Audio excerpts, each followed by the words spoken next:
another message for today. Another message for today. So, I was talking to this individual earlier, and she's actually in college. Her plans are this is her, she only has two more semesters left. She's a business major. So she wants to get a really nice, high paying job at a nice company, use that money to actually invest into her own business. She's going to build her business. She doesn't know what business yet she's going to formulate.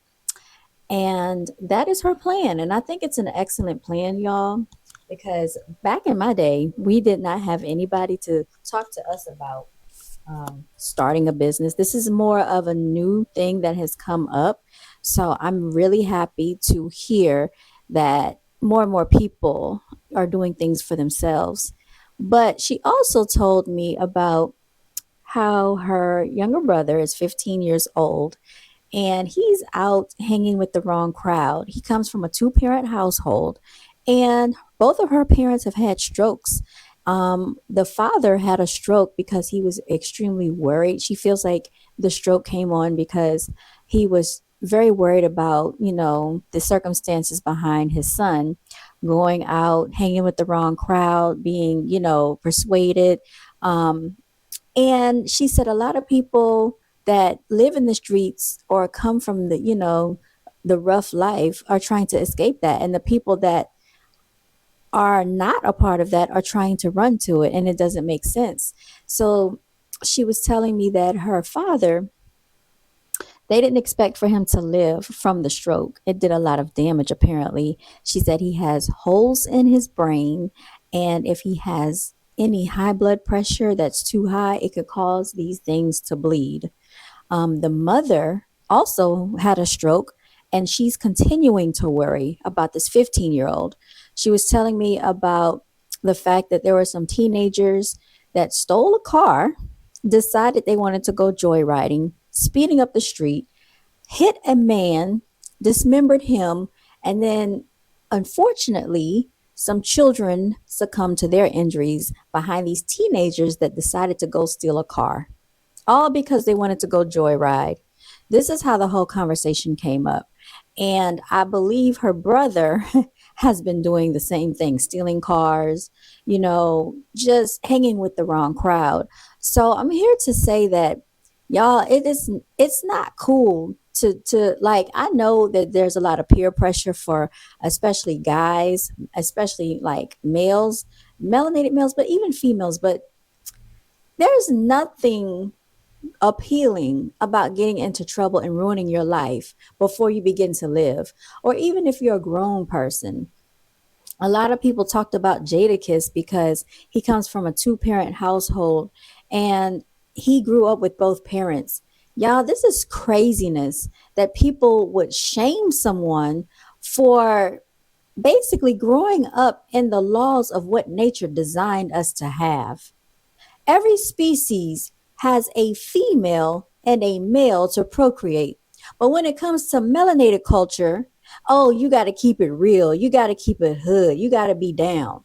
Just say no to hood culture and just say no to this ghetto mentality, y'all. It is the most destructive mindset of this society. And it's not just in one state, this is a nationwide atrocity.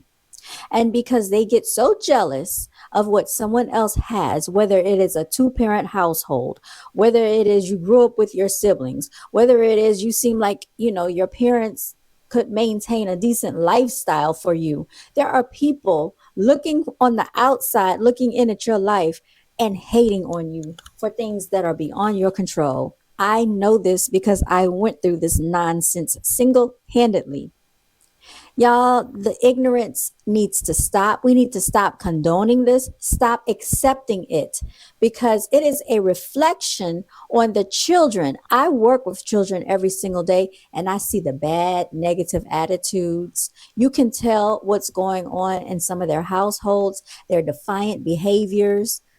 It needs to stop. Melanated males need to step up and stop acting like little boys with attitudes, sucking their thumbs, always crying on the internet.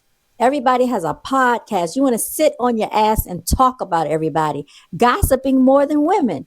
Why don't you get out in these streets and make a difference for these children out here? The children that you helped destroy, the society that you helped destroy with your rap lyrics, with your podcast, with your music videos, with all this negative culture, drinking, getting high, smoking weed, selling drugs, all of this stuff that you push on the minds of the youth. But no, you won't do that because you want to sit comfortable behind a camera. It is ridiculous. And y'all, sometimes I have to yell at these children, but I get all the hugs in the world. They still talk to me because not only do I discipline them, but I discipline them with care. I don't just lecture to them. I yell at them. Yes, I do, because I look at them as the children of the future. What are you looking at these people? You just see a paycheck for everything. That's what a lot of these melanated men with these podcasts, oh, it's just a paycheck. These rappers, oh, it's just a paycheck. I don't care if I sell my, people out. I don't care if I sell the melanated people out. I'll get rich off the backs of the melanated people and then throw them to the side. That's what they all do. I am sick of it, y'all. So anyway, I know I'm not looking the best, not looking the greatest, but I just felt compelled to come on here and deliver this message today. This is your melanated queen signing out. Please continue to walk in your divinity and speak out against this atrocity. Speak out against this ratchetness, this ratchet behavior, this ghetto mindset, this hood culture. That is nothing to put on a pedestal. Okay, it's nothing to put on a pedestal. If you live in a nice neighborhood, if you grew up with both parents, if you grew up in the suburbs, if you grew up in a mansion, that's good for you. Because why is it okay for every other ethnic culture or every other ethnicity can live well except melanated people? You have to always prove to somebody how bad you had it in the hood. You did not grow up in slavery, so stop it. Stop it. All right, I am signing out. With all this technology, with all of these resources we have, stop it. You are making yourselves look bad, and it is an embarrassment. All right, y'all, continue to walk in your divinity. Stay blessed. And a special shout out to all the real warriors, melanated warriors, and the melanated heroines out there that are doing this work. I will talk to y'all later.